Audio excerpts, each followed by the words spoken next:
먼 미국 땅에서 자식들을 잘 키워내고 열심히 사신 여러분들 정말 장하십니다. 안녕하세요. 전원주입니다. 전쟁도 가난도 겪은 우리 세대는 참 눈물겨운 세월을 살았죠. 아메리칸 드림을 이루기까지 여러분들의 세월이야 어떠셨겠습니까? 건강 관련 프로그램에 출연하면서 요즘 제가 깨달은 건요, 양 한 방을 잘 결합하는 게 최고의 건강 관리라는 겁니다. 클레버 케어, 메디케어 어드밴티지 플랜 아세요? 양방과 한방의 좋은 혜택들을 쏙쏙 뽑아서 제공해주는 똘똘한 플랜이더군요. 우리 한인의 건강 문화도 이해하고 실력 있는 한국 의사와 전문의를 척척 연결해 준다니 얼마나 똘똘합니까? 이제 우리도 똘똘한 클레버 케어 플랜으로 150까지만 사십시다.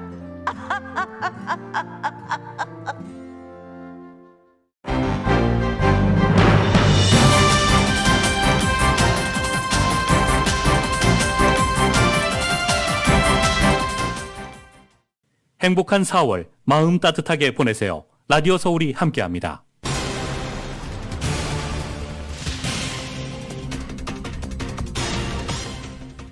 세크라멘토에서 발생한 총기 난사 사건 용의자 2명이 검거됐습니다.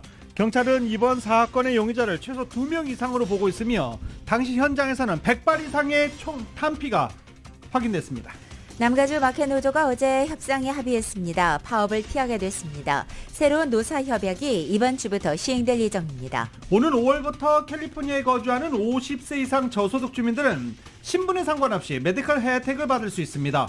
이웃 케어 클리닉이 오는 9일 이와 관련해 세미나를 개최합니다. 지난달 롱비치에서 픽업 트럭이 아파트로 돌진해 2명을 사망케 한 뒤 운전자가 도주한 가운데 이 운전자 체포에 대해 현상금 $10,000가 내걸렸습니다. 미치 오페럴 LA 13지구시 의원이 한인회를 방문해 한인 사회와 소통을 지속적으로 늘려가겠다고 강조하고 한인들의 지지와 관심을 부탁했습니다. LA 카운티에서 월 2,000대 이상 차량이 도난당한 것으로 조사됐습니다. 한인타운은 월 평균 861대로 카운티 내에서는 네 번째로 많은 차량이 도난당한 곳입니다. 산타모니카가 캘리포니아 유명 관광지 중 위험한 도시 7위에 선정됐습니다. 1위는 오클랜드입니다. 지난 2월 한 달 동안 LA 국제공항을 이용한 여행객 수가 400만여 명을 넘었습니다. 전년에 비해 2.5배나 상승한 것입니다. 리버사이드에 건립이 추진 중인 도산 안창호 기념관이 오렌지 농장이자 주립공원인 캘리포니아 시트러스 파크에 들어설 전망입니다. 천하보험사가 헙 인터내셔널과의 합병으로 인해 보다 전문화된 플랫폼으로 고객 서비스를 향상시키겠다고 이 합병 포부를 밝혔습니다. 바이든 대통령이 푸틴 러시아 대통령을 전범이라고 부르며 전범 재판에 회부할 것을 촉구했습니다. 이어 러시아에 더 많은 제재를 가할 것이라고 밝혔습니다. 한편 러시아군이 우크라이나 부차 지역 외 다른 도시에서도 집단 학살을 저질렀다는 의혹이 나오고 있으며 위성 사진을 통해서도 조금씩 확인되고 있습니다. 한미 북핵 수석 대표들이 워싱턴에서 만나 북한의 최근 대륙간 탄도미사일 시험 발사 등에 강력히 대응하겠다는 뜻을 재확인했습니다. 시물 파파로 미 해군 태평양 함대 사령관이 최근 북한의 도발에 대응해서 일부 조치들을 마련 중이라고 밝혔습니다. 윤석열 당선인 인수위원회는 늦어도 이달 중순까지 내각 구성을 마칠 수 있도록 장관 후보자들을 추리고 있습니다. 여야의 관심이 6일 지방선거에 쏠린 가운데 국민의힘은 당선인의 복심으로 선거를 치를 채비에 나섰습니다. 캔자스 대학이 노스캐롤라이나 대학과의 대학농구 결승전에서 16점 차 열세를 뒤집고 72대 69로 승리하면서 우승컵을 들어올렸습니다. 샌디에고의 김하성 선수가 텍사스와의 시범 경기에서 3점 홈런을 쏘아 올렸습니다. 4타수 2안타를 기록하며 타율을 3할 4푼 5리까지 끌어올렸습니다. 오늘 뉴욕 증시는 혼조세 보이고 있습니다. 원달러 환율은 1212.7원으로 마감했습니다. 남가주 오늘 대체로 맑겠고 한인타운 낮 최고 기온 78도 예상됩니다. 이 시간 주요 뉴스는 공항에서부터 목적지까지 모바일 체크인과 첨단 공기순환 시스템을 통해 안전한 기내 환경과 여행을 제공하는 아시아나항공 제공입니다. 여러분 안녕하십니까? 김윤정입니다. 안녕하십니까? 유지승입니다. 2022년 4월 5일 화요일 라디오 서울 모닝 뉴스 2부입니다. 세크라멘토에서 지난 3일 발생했던 총기 난사 사건의 용의자 2명이 검거됐습니다. 세크라멘토에서 벌어진 총격 사건의 용의자 난트레 마틴을 어제 체포했다라고 밝힌 데 이어서 방금 전 두 번째 용의자를 체포했다라고 밝혔습니다. 세크라멘토 경찰은 오늘 새벽 총기 난사 사건과 관련해 올해 27살의 스마일리 마틴을 체포했다고 밝혔는데 이 스마일리 마틴은 어제 체포된 첫 번째 용의자 단드레 마틴의 형입니다. 그러니까 이번 총기 난사 사건의 용의자 2명은 형제로 나타난 것입니다. 현재 병원에서 총기 난사 사건으로 부상을 입고 병원에서 치료를 받고 있는 것으로 전해졌습니다. 경찰은 스마일리 마틴이 치료가 끝나는 대로 기소할 방침입니다. 경찰은 이번 사건의 용의자를 최소 2명 이상으로 보고 있습니다. 이 마틴 형제에 대해서는 아직 자세한 설명을 내놓지 않았습니다. 다만 가정집 3곳에 대해서 압수수색을 벌였고 최소 한정의 권총을 수거했다라고만 밝혔습니다. 또 이 형제들의 범행 동기도 뚜렷이 드러나지 않고 있는 중입니다.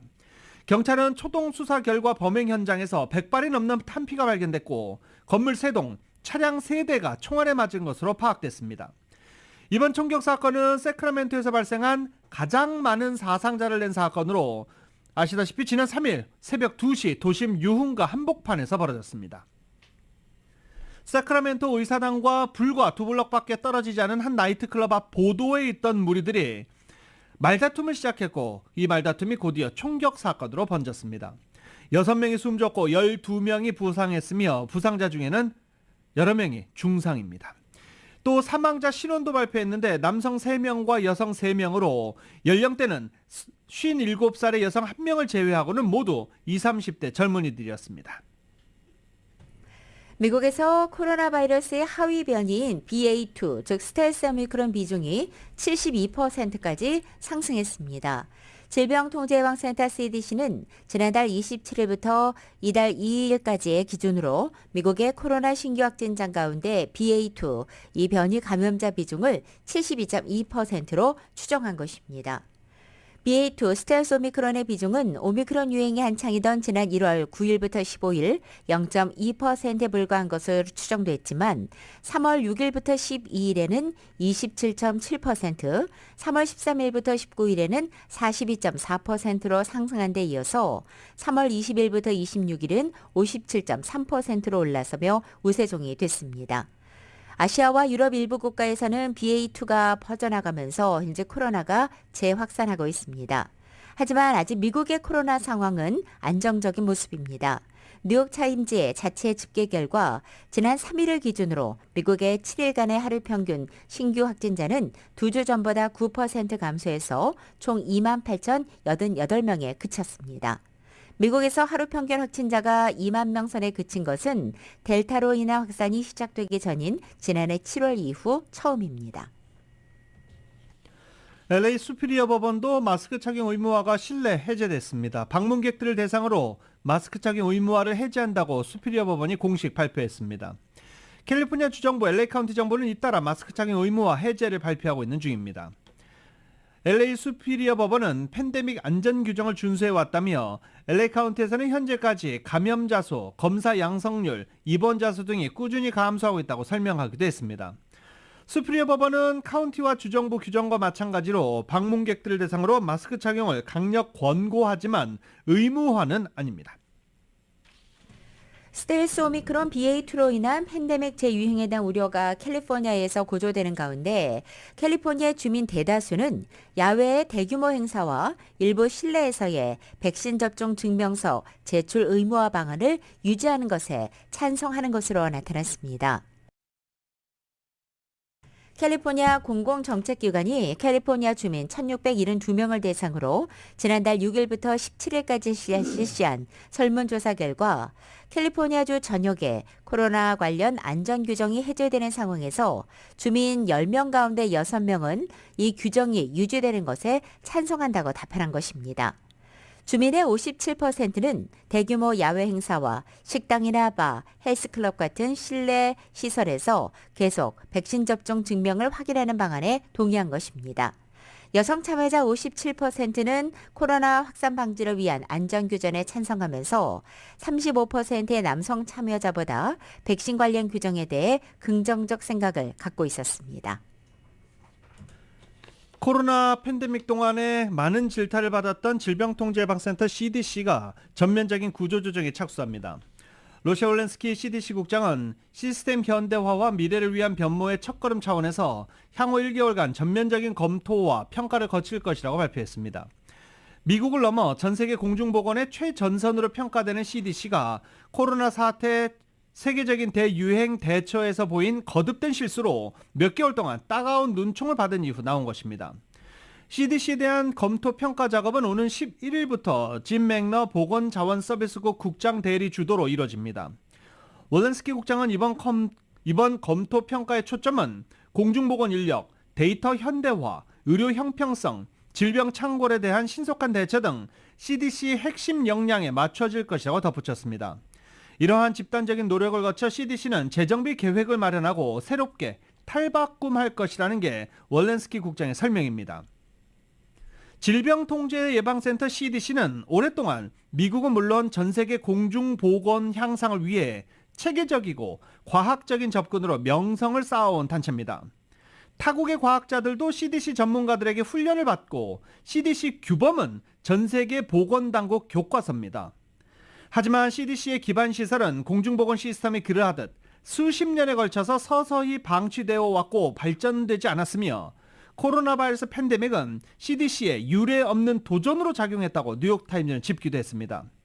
팬데믹 초기 CDC가 감염자 추적, 격리에 필요한 진단장비 개발에 실패하는 중대한 실수를 저지르면서 미국은 큰 희생을 치러야 했습니다. 마스크 착용 권고에도 한 발 늦었다는 평가를 받았습니다. 또 월렌스키 국장은 작년 5월 백신 접종자의 경우 마스크를 벗을 수 있다는 지침을 발표한 것도 큰 실책으로 꼽히고 있습니다. 캘리포니아주 당국이 나날이 심각해지고 있는 캘리포니아의 가뭄 극복을 위해서 농부들에게 강과 하천의 수량이 늘어날 때까지는 일시적으로 작물 재배를 중단하라는 긴급 조치를 요구했습니다. 캘리포니아주 당국은 최근 농부들에게 수만 에이커에 달하는 경작지에서 작물 재배를 일시적으로 중단해달라고 요구하며 총 29억 달러 규모의 보상금을 지급하겠다는 계획을 밝혔습니다. 캘리포니아의 현재 가뭄 상태는 작물 재배가 다시 시행되면 더욱더 심각한 물 부족 현상이 발생할 수 있다는 주 당국의 실질적인 판단입니다. 하지만 수만 에이커에 달하는 경작지에서 농사가 이루어지지 않는다면 곡물 생산량이 그만큼 줄기 때문에 앞으로 물가 인상을 피할 수 없게 된다는 우려가 제기됐습니다. 자, 오늘 개솔린 평균 가격 보겠습니다. 남가주 지역 개솔린 평균 가격 하락세 이어지고 있습니다. 오늘 LA 카운티의 개솔린 평균 가격은 갤런당 5달러 96센트를 기록했습니다. 전날 대비 1.9센트 내려갔습니다. 최근 8일 동안 감소세를 이어가고 있는데 개솔린 평균 가격 한 달 넘게 쭉쭉쭉 올라갔었잖아요. 한 달 넘게 쭉쭉쭉 내려갔으면 좋겠습니다. 오렌지 카운티도 오늘 개솔린 평균 가격이 갤런당 5달러 91.2센트를 기록했습니다. 전날에 비해서 1.8센트 내려갔습니다. 공급량이 늘어난 것이 개솔린 가격 하락세를 계속 이어가게 하고 있다라는 평가입니다. 남가주의 대형 슈퍼마켓의 파업이 일어나지 않게 됐습니다. 지난 한 달 동안 계속 협상을 했던 남가주 슈퍼마켓 노사가 드디어 어제 전격 합의에 도달했기 때문입니다. 노조는 슈퍼마켓 노동자들의 열정과 헌신으로 이번 협상을 통해 원하는 결과를 얻어낼 수 있었다며 감사의 뜻을 전했습니다. 이번 합상 타결로 인해서 랄프스, 반스, 파빌리언스, 알버슨 같은 남가주의 대형 마켓들에서 파업이 중단되게 됐습니다. 상무부는 지난 2월 상품 서비스 등 무역 수지 적자가 892억 달러로 전월보다 0.1%가 감소했다고 밝혔습니다. 역대 최대였던 1월과 비슷한 수준을 유지했다는 것입니다. 수입은 3,178억 달러, 수출은 2,286억 달러로 각각 증가했지만 무역 수지 적자는 0.1% 감소하는 데 그쳤습니다. 전쟁이 장기화하고 가장 큰 여파를 겪고 있는 유럽에서 미국 상품, 미국 서비스에 대한 수요가 약화하면 향후 미국의 수출에 악영향을 미칠 것으로 관측되고 있습니다. 이와 관련해서 JP 모건 체이스를 이끄는 제이미 다이먼 회장 겸 최고 경영자는 인플레이션과 러시아 우크라이나 전쟁 여파로 미국 경제의 리스크가 상당히 높아졌다라고 경고했습니다. 다이먼 CEO는 연례 서한에서 코로나 사태로부터의 경기 반등, 높은 물가 상승률과 이에 따른 금리 인상, 러시아의 대러시아 제재가 맞물려서 세계 질서 완전히 뒤바뀌고 있다라고 진단하며 이들 세 가지 요소의 결합은 앞에 놓인 리스크를 극적으로 높일 가능성이 있다고 말했습니다. 또 평화로운 해결의 가능성도 있지만 일단 부정적인 결과가 나타날 가능성에도 충분히 대비해야 한다라고 말했습니다. 라디오 솔모닝뉴스 2부 미국과 로컬 소식은 오픈뱅크가 고객들의 따뜻한 성원에 힘입어 세리토스 지점을 오픈했습니다. 큰 나눔 실천의 앞장서는 오픈뱅크 제공입니다.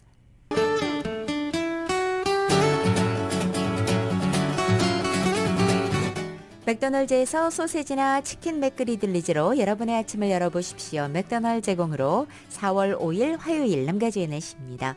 오늘부터 남가주의 날씨에는 큰 변화가 시작됩니다. 남가주 하늘은 당분간 구름 거친 쾌청한 상태 계속되겠고 낮 기온이 크게 올라 이상고온 현상이 시작됩니다. 화요일인 오늘 낮 기온은 어제보다 7, 8도가량 뛰어올라서 80도에 육박하겠고 수요일인 내일부터 금요일까지는 90도를 웃도는 한여름 불볕 더위 이어지겠습니다. 따라서 수요일인 내일 오전 11시부터 금요일 오후 6시까지 남가주 대부분 지역에는 폭염주의보 발효됩니다.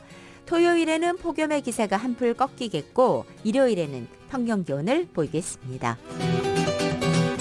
LA 한인타운 오늘 낮 최고 기온 78도, 밤 최저 기온은 57도로 예상됩니다. 오렌지 카운티 지역은 79도, 56도, 밸리와 일랜드 암파이어 지역은 87도, 53도, 해안 지역은 70도, 57도 예상됩니다. 한국은 오늘 부분적으로 구름 끼지만 서울의 오늘 아침 최저 기온이 43도, 낮 최고 기온은 65도까지 올라서 완연한 봄 기운 뿜어내겠습니다. 오늘의 날씨는 맥도널드에서 소세지나 치킨 맥그리들리즈로 여러분의 아침을 열어보십시오. 맥도널드 제공입니다.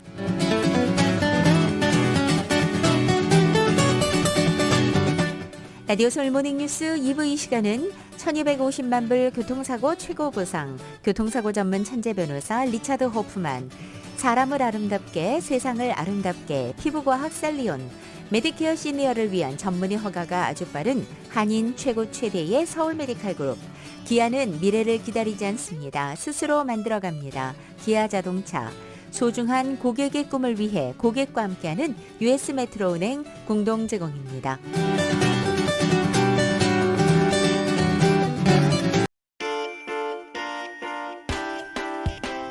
라디오 서울 모닝뉴스 2부 이 시각 현재 프리웨이 교통 상황입니다. 210번 이스트 선상입니다. 위틀랜드 애비뉴와 만나는 지점 첫 번째 레인에 사다리 하나 떨어져 있고 철제 조각도 떨어져 있습니다. 다음은 105번 이스트 선상입니다. 가필드 애비뉴로 내리는 지점 고장 차량 한 대 멈춰 있습니다. 405 놀스 선상입니다. 잉글루드 애비뉴와 만나는 지점 이중 추돌 사고 있습니다. 끝으로 405 사우스 선상 스투드베이커 로드와 만나는 지점 모터사이클과 관련된 이중 추돌 사고 있습니다. 참고하시고 안전운전하시기 바랍니다.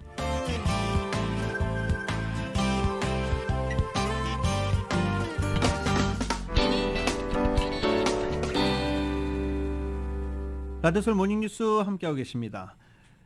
LA 시장에 출마를 선언한 후보자들이 한인사회를 잇따라 방문하면서 지지를 호소하고 있습니다. 이번에는 미치 오페럴 시의원입니다. 이은 기자가 보도합니다. 지난해 선거구제 조정으로 한인들의 밀집지 중 하나인 4지구 일부가 13지구로 편입된 가운데 13지구를 관할하는 미치 오페럴 LA 시의원이 4일 LA 한인회를 방문해 한인들의 소통 창구가 되도록 노력하고 한인들이 겪고 있는 문제들을 효과적으로 대응하겠다고 밝혔습니다. 이날 미치 오페럴 시의원은 LA시가 겪고 있는 길거리의 노숙자 문제 그리고 서민들의 경제적 어려움을 해결하기 위해 적극 돕겠다는 입장을 전했습니다. 특히 노숙자 문제의 경우 LA시 곳곳에 영향을 미치고 있다 보니 이들에게 쉘터뿐만 아니라 영구 주거시설 제공, 노숙자 정신건강 문제 등 다양한 해결책을 제공하는 것이 중요하다고 지적했습니다. 지난해 단행한 에코팍 홈리스 판자촌 철거를 예로 들며 이곳에 거주해온 노숙자들에게 하우징을 제공하고 보수공사를 실시함으로써 지난해 5월 말 에코팍을 성공적으로 재오픈했다고 전했습니다. 이제는 재정비된 공원에서 인근 주민들이 결혼사진과 졸업사진을 찍고 조깅을 하는 등 맘 놓고 일상을 누릴 수 있을 정도로 에코팍의 재정비를 이뤄냈다고 설명했습니다. And women and seniors feel safe and men too, jogging and walking the park, and picnics are back. It's a safe, beautiful environment. The crown jewel of the Echo Park, of the park system in Los Angeles rather, is back. 팬데믹으로 인해 경제적으로 어려운 주민들을 위해 렌트비, 유틸리티비 비용, 그리고 스몰 비즈니스 업체들을 돕는 지원 프로그램들이 아직 유효하다며 자격이 되는 한인들은 서둘러 신청해달라고 당부했습니다. 오페럴 시의원은 지원과 관련해 궁금한 점은 13지구 사무실로 연락해달라고 당부했습니다. We also led in the utility relief program called Help is on the Way. And if you're interested, please contact us. The Microenterprise Recovery Grant Program is now available. 오페럴 의원은 한인 주민들과의 원활한 소통 창구를 제공하기 위해 최근 카카오톡 채팅방을 마련하고 채팅방을 통해 한인들의 불만 사항을 접수하고 있다고 전했습니다. 카카오톡 채팅방에 접속하기 위해서는 카카오톡 앱을 다운로드한 후 검색 기능에서 Council District 13을 검색하면 채팅방에 접속할 수 있습니다. 라디오 서울 뉴스 이은입니다. 세계 굴지의 보험회사인 헙 인터내셔널과 합병한 천하보험사의 박기용 대표가 어제 기자간담회를 열었습니다. 이번 합병으로 인해 보다 전문화된 플랫폼으로 고객 서비스를 향상시키겠다고 각오를 밝혔습니다. 정효로 기자가 전해드립니다. 천하보험이 지난 1일 헙 인터내셔널과의 합병으로 헙천하로 새로 난 가운데 헙천하의 박기용 대표는 4일 이번 합병은 한인타운 성장으로 점점 규모가 커지면서 보험사도 타운 발전에 발맞춰 성장해 나가야 하는 필요에 따라 이루어진 것이라고 밝혔습니다. 대형 보험 에이전시의 보험 상품 가격, 서비스 등 전문화된 플랫폼이 아쉬웠던 상황에서 대형 보험회사에서 한인 고객층에 대한 관심이 높아진 것이 시기적으로 맞아떨어졌다고 설명했습니다.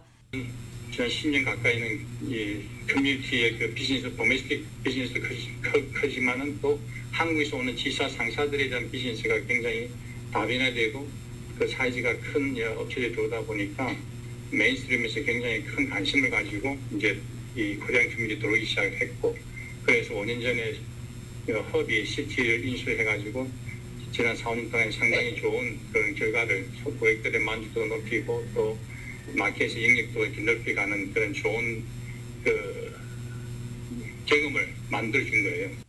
5년 전 헙 인터내셔널이 한인 보험사인 시티보험을 인수한 데 이어 이번에 천하보험을 인수하면서 한인 고객 영역이 겹치지 않느냐는 점에 대해서는 시티보험과 천하보험의 타겟층이나 스페셜티가 다르기 때문에 오버랩되는 문제는 없을 것 같다고 전했습니다. 헙 인터내셔널이 전국적으로 500개의 에이전시를 가지고 있는데 각 에이전시마다 컬처를 인정해주는 것이 장점이라며 고객들 입장에서는 커뮤니티 에이전시의 편리함과 내셔널 브랜드의 장점을 모두 갖춘 보험 서비스를 기대해도 좋을 것이라고 밝혔습니다. 이 천하 자체만 갖고 있는 이 스트렝스 그 파워에다가 이 내셔널 브랜드의 파워가 합쳐진 그와 같은 코 서비스를 갖다가 이렇게 받을 수 있다는 것이 큰 도움이 안 되겠느냐. 사실 그것이 제가 줄 수 있는, 고객들이 줄 수 있는 하나의 약속인 것 같습니다. 합병 이후에도 본인을 비롯해 천하보험사 전 직원의 고용 승계가 이루어진다고 확인했습니다. 어카운팅 쪽은 아무래도 민근이 되니까 어카운팅 쪽은 이제 본사의 직원으로 이렇게 일단 들어가게 되고 나머지 이제 서비스 플랫폼에 종사하는 우리 마케팅이나 또는 언더라이터나 또는 클라이언트 서비스 해주는 팀들 모든 팀들은 그대로 다 고용 승계됩니다. 저 또한 그러니까 제가 이 회사에서 천하의 이 현재 포지션을 계속해서 일을 해나가기를 원합니다 지금. 그래서 앞으로 제가 4년 그 다음에 5년 10년 계속 일을 해야 되는 그와 같은 것을 저한테 요구를 하고 있기 때문에 현재 있는 천하의 매니지먼트 시스템은 그대로 가면서 이렇게 헙의 플랫폼을 저희들이 같이 얻고 손님을 만나러 갈 것 같습니다. 라디오 서울 뉴스 정현호입니다. 오늘 5월부터 캘리포니아에 거주하는 50세 이상 저소득층 주민들은 신분과 상관없이 메디케어를 신청해 의료 혜택을 받을 수 있습니다.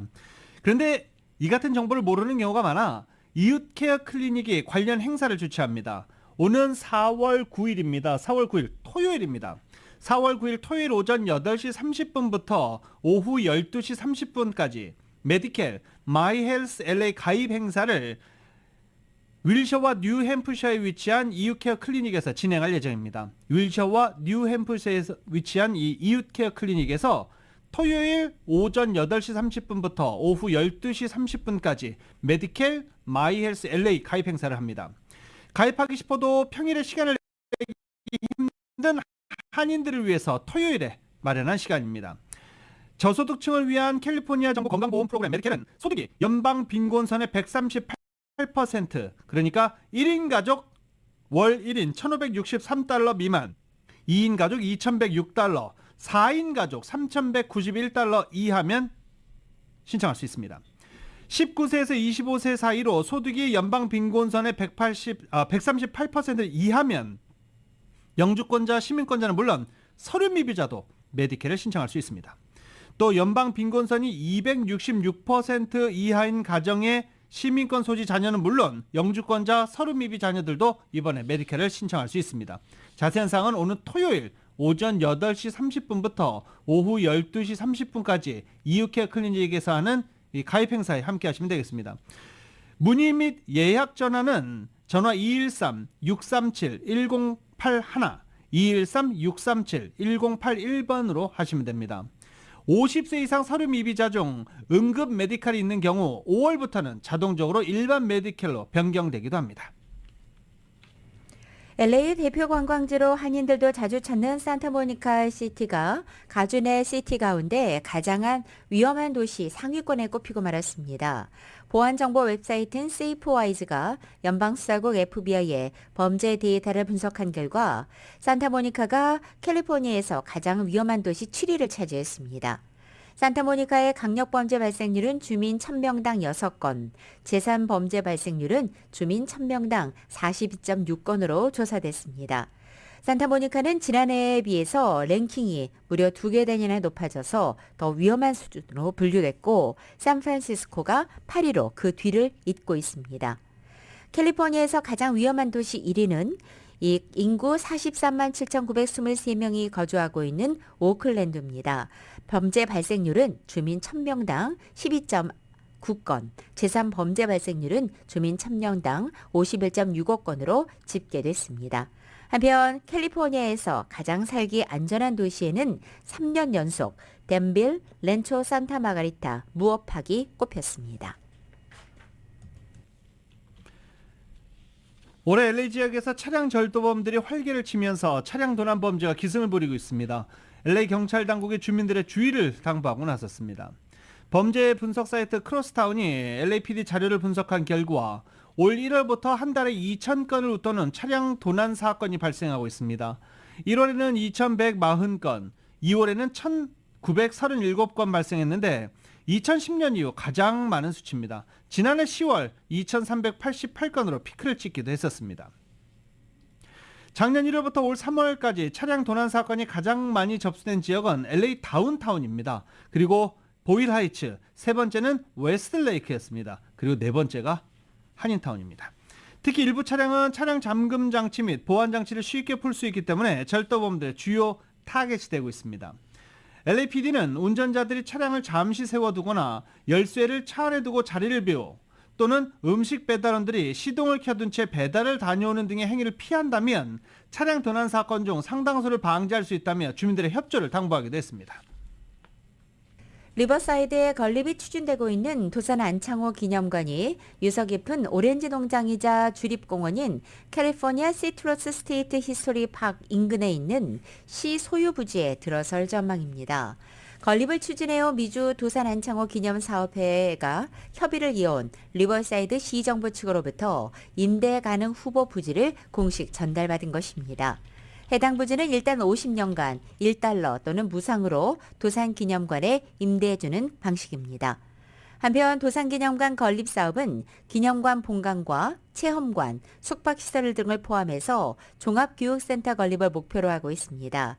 이번 사업에 필요한 기금은 최소 $400만 한인사회의 기금과 기업의 후원, 또 정보지원금 같은 다양한 경로로 모금될 예정이며 한인사회에 많은 관심을 당부하고 있습니다.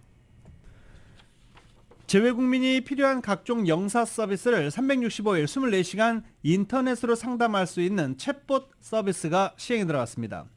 해외에서 필요한 재외국민 등록, 해외 이주, 여권 등 26종의 민원, 행정 서비스에 대한 정보를 간단한 대화 형식으로 전달하는 서비스로 지난 31일부터 운영에 들어갔다고 밝혔습니다. 해외 각지에 체류하면서 재외공간을 방문하고자 하는 국민들은 챗봇을 통해 가까운 재외공간의 근무 시간, 공지사항 등의 정보도 맞춤형으로 찾아볼 수 있습니다. 영사 민원 홈페이지와 모바일 앱 국민비서 포털 사이트에서 접속이 가능합니다. LA 총영사관이 한국 제20대 대통령 취임식에 참석 신청 접수를 받고 있습니다. LA 총영사관은 5월 20일 10일 개최 예정인 제20대 대통령 취임식에 참석을 희망하면 6일, 즉 내일 수요일까지 LA 총영사관으로 신청해달라고 전했습니다. 참가 신청자에 대한 초청 여부는 취임준비위원회에서 최종적으로 결정해 통보할 예정이고 항공료와 체제비 등 일체의 참가 경비는 모두 자비 부담입니다. LA 한국문화원이 이번 주 수요일인 6일 내일부터 6월 29일까지 판소리 시리즈 5판소리 시리즈 실전편 춘향가 7편을 한국문화원 유튜브 채널과 홈페이지에 공개한다고 합니다. 이 실전편에는 K-POP 아이돌 보이그룹 VI의 멤버 중 한 명인 김동완이 학생으로 참가해 재미를 더할 것이라고 밝혔습니다. 또 이번 판소리 실전편 시리즈는 젊은 세대 감각에 맞춰서 재밌게 배우도록 제작한 것이 특징으로 판소리를 배우는 중간중간 유머 코드를 더했다고 합니다. 또 한국에서 좀 얼굴이 잘 알려져 있는 외국인들도 이번에 같이 판소리 수업받는 학생들로 참여하게 됩니다. 그러니까 총 3명의 학생이 판소리를 배우는데 재밌게 제작됐다고 합니다. 총 7편으로 구성된 5판소리 실전편은 매주 수요일 한 편씩 공개되고 내일부터 이번 달 20일, 5월, 6월까지 차례대로 7편이 공개될 예정입니다. 이 판소리 실전편 영상은 유튜브 검색창에 KCCLA, 이 LA 한국문화원 KCCLA를 검색해 영상을 시청할 수 있습니다. 놀서울리스에 위치한 수완밀 쇼핑몰에서 기존 매니지먼트사가 임대권을 확보하지 못함에 따라 한인 테넌트들을 비롯한 100여 명의 테넌트들이 강제로 퇴거당할 뻔한 위기에 놓였었지만 최근에 극적 합의가 이루어진 것으로 전해졌습니다. 이 수완밀 쇼핑몰의 테넌트들은 어제 기자회견을 열고 강제 철거 철회 합의를 알린 것입니다. 이 놀서울리 수완미세는 옷과 신발, 보석 등을 판매하는 100여 명의 테넌트들이 입점해 있고 이 가운데 약 4분의 1에 해당하는 20-30명은 한국인들로 알려져 있습니다. 이들은 대부분 라틴계 주민을 대상으로 장사를 하고 있습니다. 라디오 솔 모닝뉴스 2부 함께하고 계십니다. 2부 이 시간은 1250만 불, 교통사고 최고 보상, 교통사고 전문 천재 변호사 리차드 호프만, 사람을 아름답게 세상을 아름답게 피부과학 셀리온, 메디케어 시니어를 위한 전문의 허가가 아주 빠른 한인 최고 최대의 서울 메디칼 그룹, 기아는 미래를 기다리지 않습니다. 스스로 만들어갑니다. 기아자동차, 소중한 고객의 꿈을 위해 고객과 함께하는 US 메트로은행 공동 제공입니다.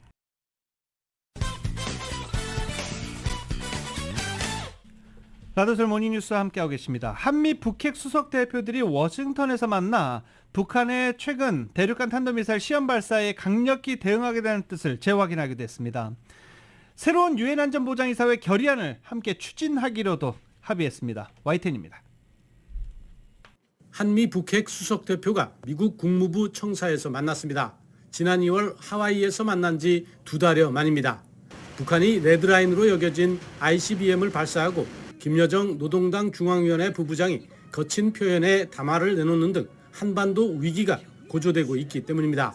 한미는 북한의 무력 도발에 단호하게 대응하는 것이 중요하다는 입장을 서로 확인했습니다.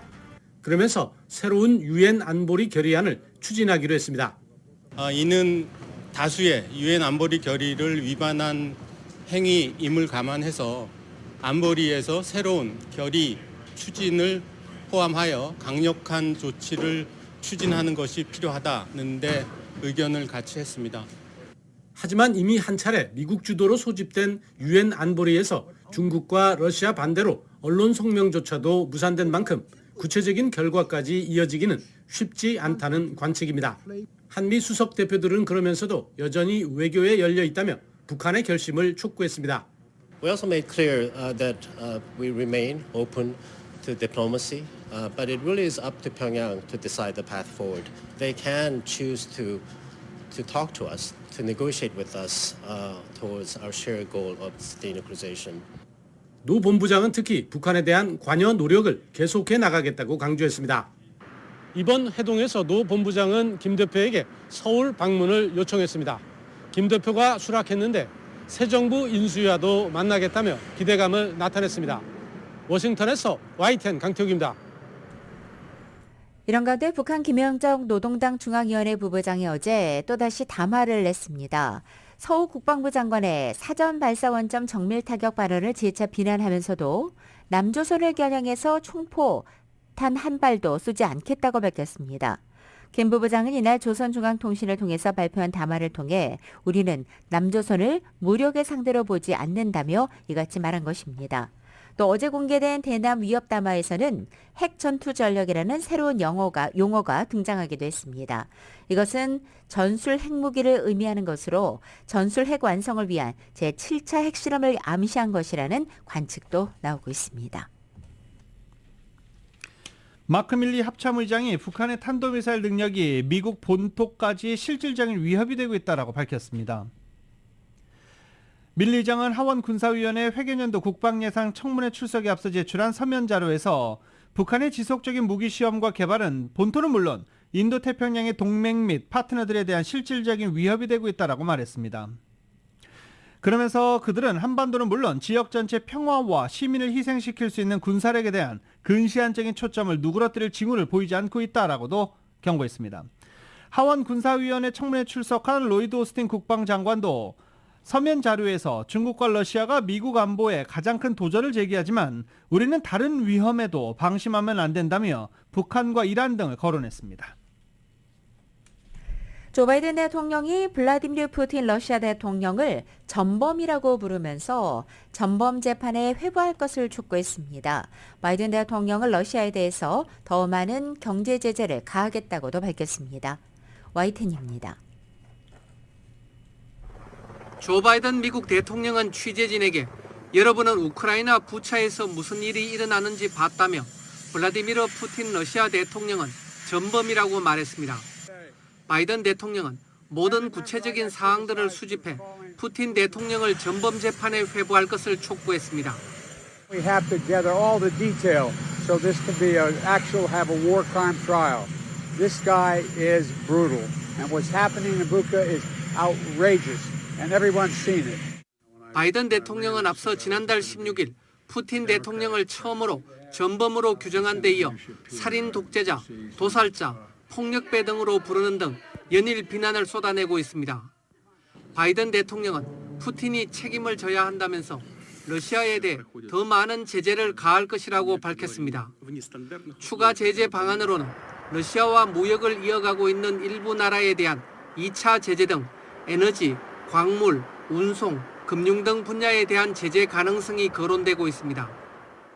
바이든 대통령의 언급에 따라 국가 간 분쟁을 다루는 국제사법재판소나 개인의 전쟁 범죄 문제를 다루는 국제형사재판소 차원의 법적 절차가 본격화될지 주목됩니다. 우르줄라 폰데어 라이엔 유럽연합 EU 집행위원장은 성명에서 EU가 앞서 전쟁 범죄와 반인도적 범죄를 조사하고 증거를 수집하기 위해 우크라이나와 공동조사팀을 설치했다는 점을 밝혔습니다. 이어 EU는 우크라이나 검찰을 지원하기 위해 현장에 조사팀을 파견함으로써 이런 노력을 강화할 준비가 돼 있다고 밝혔습니다. 미첼 바첼레트 유엔 인권 최고대표 역시 부차와 다른 지역에서 나온 보고들은 전쟁 범죄의 가능성, 국제인도주의법의 중대한 위반, 국제인권법의 심각한 위반에 대해 중대한 문제를 제기하고 있다고 말했습니다. 바첼레트 대표는 피해자의 신원 확인과 증거 보존, 독립적인 조사, 희생자와 가족에 대한 보상과 구제 조치 등을 촉구했습니다. YTN 김원배입니다. 러시아와 우크라이나가 지난달 말에 이어서 다시 각각 80여 명씩의 군 포로 맞교환에 성공했습니다. 러시아 인권 옴부즈맨 타티아나 모스칼코바는 리아 노보스티 통신에 86대 86의 군인 포로 교환이 이루어졌음을 확인한다라고 밝혔습니다. 이어 러시아 원자력 공사 소속 직원 4명과 우크라이나 민간인들을 교환하는 협상, 그리고 10여 명의 러시안 선원들과 90명의 장거리 트럭 운전사 등을 우크라이나인들과 교환하는 협상도 추진 중이라고 소개했습니다.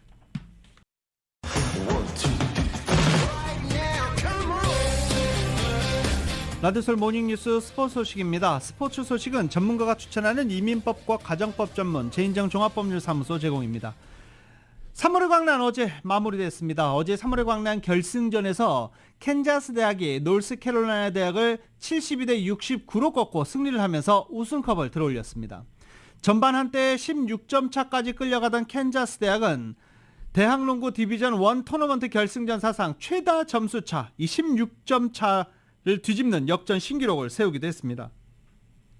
종전의 기록은 1963년 로욜라 대학교가 신시내티 대학교를 상대로 15점 차를 뒤집고 승리한 적이 있었는데 어제 그 기록을 뛰어넘고 캔자스시티 대학이 16점 차를 뒤집었습니다.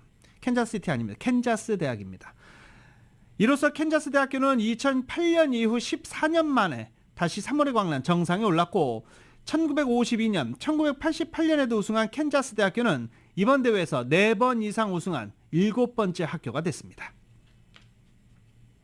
메이저리그 진출 2년차인 샌디에고의 김하성 선수가 시범 경기에 첫 홈런을 쏘아 올렸습니다. 3루타까지 터뜨려서 4타점으로 맹활약했는데요. KBS가 이 소식 전해드립니다. 메이저리그 진출 2년차인 샌디에이고의 김하성이 시범 경기 첫 홈런을 쏘아 올렸습니다. 3루타까지 터뜨려 4타점으로 맹활약했습니다. 2회 첫 타석에 나선 김하성이 좌중간을 가르는 안타를 칩니다. 3루 주자를 홈으로 불러들이고 빠른 발로 3루타를 만들어냅니다. 3회 투아웃 2, 3루 기회에선 바깥쪽 빠른 공을 밀어쳐 담장을 넘겼습니다. 석점 홈런, 지난해와 올해 통틀어 김하성의 시범 경기 첫 홈런입니다. 4타수 2안타 4타점, 김하성의 시범 경기 타율은 3할 4푼 5리로 뛰어올랐습니다. 토론토 블루제이스의 류현진 선수는 시범 경기 마무리하고 정규리그에 이제 데뷔를 합니다. 딱 한 번 더 등판하고 시범 경기를 마무리하고 정규 시즌에 데뷔를 하게 될 것으로 보입니다. 류현진 선수는 어제 시범 경기 등판하지 않고 스프링 캠프가 있는 더니든에서 타자를 세워두고 하는 이 시뮬레이션 등판을 했습니다. 류현진은 어제 6이닝 동안 공 76개 던진 것으로 지금 전해지고 있습니다. 시범 경기 실전에 한 번만 등판한 건 이번이 처음인데 정규 시즌 들어가기 전에 시범 경기에 과연 나설 건지 아니면 나서지 않을 건지도 아직 정확하지 않은 상황입니다. 기록의 사나이로 불리우는 엘버트 푸올스 선수가 22시즌 연속 메이저리그 개막전에 선발로 출전합니다. MLB.com은 어제 11년 만에 세인트루이스 카디널스로 복귀한 푸올스가 피츠버그 파이러츠와의 개막전에 지명타자로 선발 출전한다고 전했습니다. 2021 시즌 개막전에서 빅리그에 데뷔한 푸올스는 지난해까지 21시즌 동안 한 번도 빠지지 않고 개막전 선발 명단에 이름을 올렸습니다. 지금 여기저기서 속보로 올라오고 있는 소식이 있죠. 타이거 우즈입니다. 타이거 우즈가 마스터즈 대회에 출전할 것이라고 방금 전에 밝혔습니다. 코로나 사태가 진정되면서 올해 마스터즈 3년 만에 익숙한 모습을 되찾는데 여기에 타이거 우즈의 출전 선언까지 또 다른 바람이 불고 있습니다. 또 2020년엔 아예 잔취를 감췄던 마스터즈는 작년에 일부만 허용됐던 관중들이 돌아오고 개막 하루 전에 열리는 파3 컨테스트 내일 치러집니다. 그리고 더 반가운 소식, 타이거 우즈의 필드 복귀입니다. 작년 2월 자동차 사고로 크게 다쳐 선수 생명이 끝나는가 싶었던 타이거 우즈. 필사이의 재기 끝에 자신이 5차례나 우승한 타이거 우즈 무대를 복귀로 타이거 우즈가 마스터즈를 자신의 복귀 무대로 선택한 것입니다. 지난주 오거스타에 도착해 연습 라운드를 하면서 경기에 나설 준비를 하고 있어서 많은 사람들이 언제 복귀하나, 복귀는 하는 것인가 궁금증을 자아냈는데 결국 오늘 출전을 발표했습니다.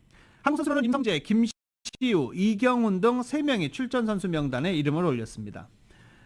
우승 경쟁 어느 때보다 뜨겁습니다. 타이거 우즈 선수가 이런 공백을 깨고 우승할 것이다 라고 예상하는 사람들은 사실 많지 않죠. 근데 타이거 우즈가 4라운드, 주말 라운드까지 함께 치른다면 이번 마스터즈 대회 대성공이다 라는 이야기가 벌써부터 나오기 시작하고 있습니다. 우승 경쟁은 뜨겁습니다. 세계 랭킹 2위 존 람 우승 후보 1순위로 꼽히기도 했습니다. 또 저스틴 토머스, 조던 스피스, 그리고 커스티 셰필러와 더스틴 존스, 로리 맥길로이, 캐머런 스미스, 콜린 모리카와 등의 우승 가능성이 높은 선수로 거론되고 있습니다. 여기에 타이거 우즈까지 이번 마스터스는 벌써부터 큰 관심을 받기 시작하고 있습니다.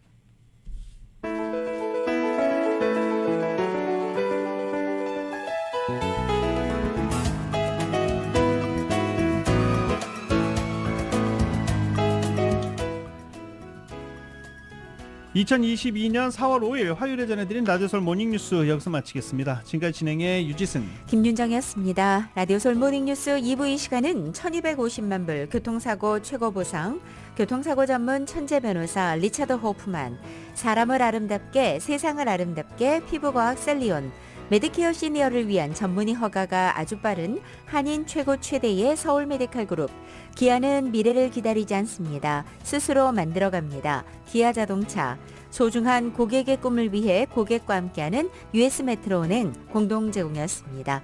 잠시 후 9시에는 강혜신의 오늘의 미국이 방송됩니다. 함께해 주신 여러분 고맙습니다.